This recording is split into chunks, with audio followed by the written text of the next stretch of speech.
Over the past 25 years, Read to Me International has pioneered and supported early childhood development through reading and coaching programs, events, and workshops to support families during one of the most rewarding yet challenging times in their lives, raising children from when they are newborns, eventually onto kindergarten, and as they progress onto grade school.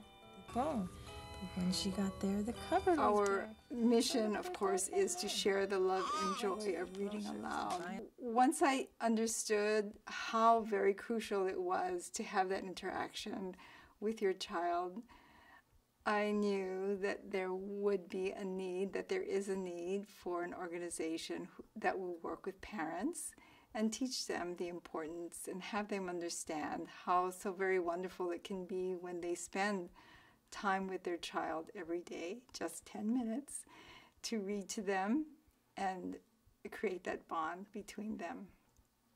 We wanted it to be something that would be fun. We wanted it to be something that we could present a message in such a way that parents, educators would be involved in making that reading experience fun. We know that through research that reading aloud to children is the most important activity that a parent could do for his or her child to result in children who can read and read well. We wanted to do a kids' play. We wanted it to be musical. I'm hungry! Hungry for world! Hungry for world! Let's appeal to the children. Let's make it fun for the children. And then it became fun for the parents, too. It was a very simple strategy. We want to encourage people to read aloud to their children. What better way to do it than to have the kids go up to them and say, please, Mom and Dad, read to me, you know. Read me a story daily, Daddy. Read to me.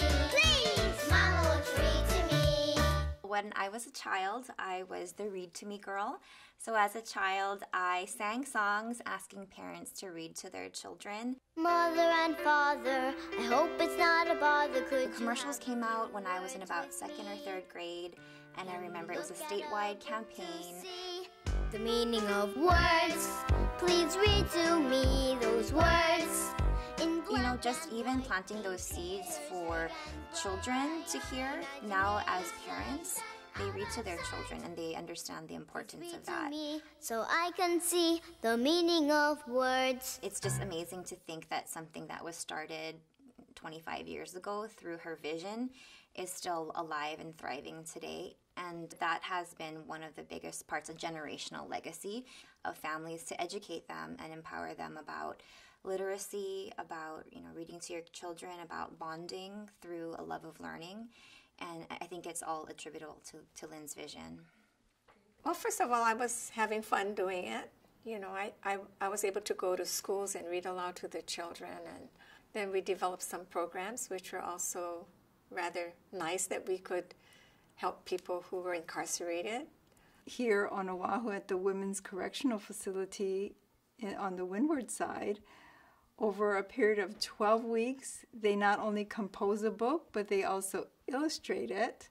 And in the end, they have a published book. We print it for them, give them copies, give their children copies. We record them reading their book for their child, send home the recording to their child. They were the first individuals that actually treated me like a person.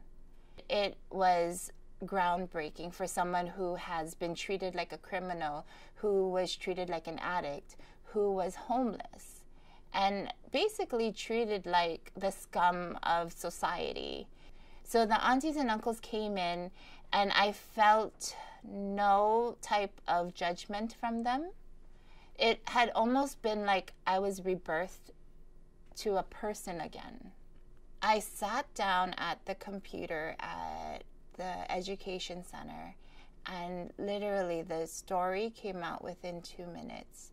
And when I got out of it and finally revised my story and got time to read my story, I realized it was an apology and a reminder. This statement will never an apology to my children, to let them know, despite mommy's choices and that mommy had to go away, remember one thing, that mommy loves you.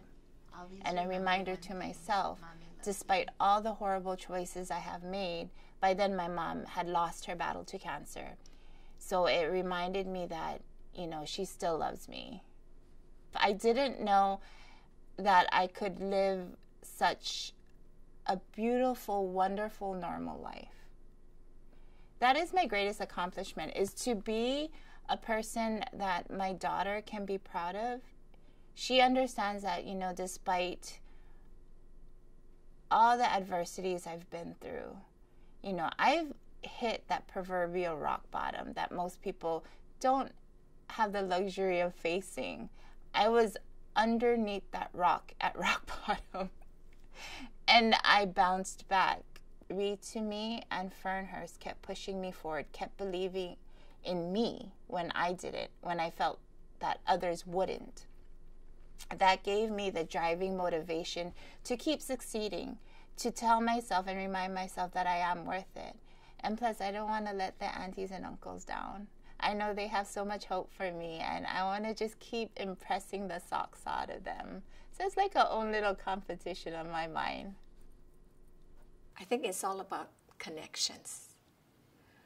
It's the parent connecting with the child, the grandparent connecting with the child through reading aloud. Those are the students who will be the ones that are advanced, that are very proficient in reading. So we want that for all of our children, of course.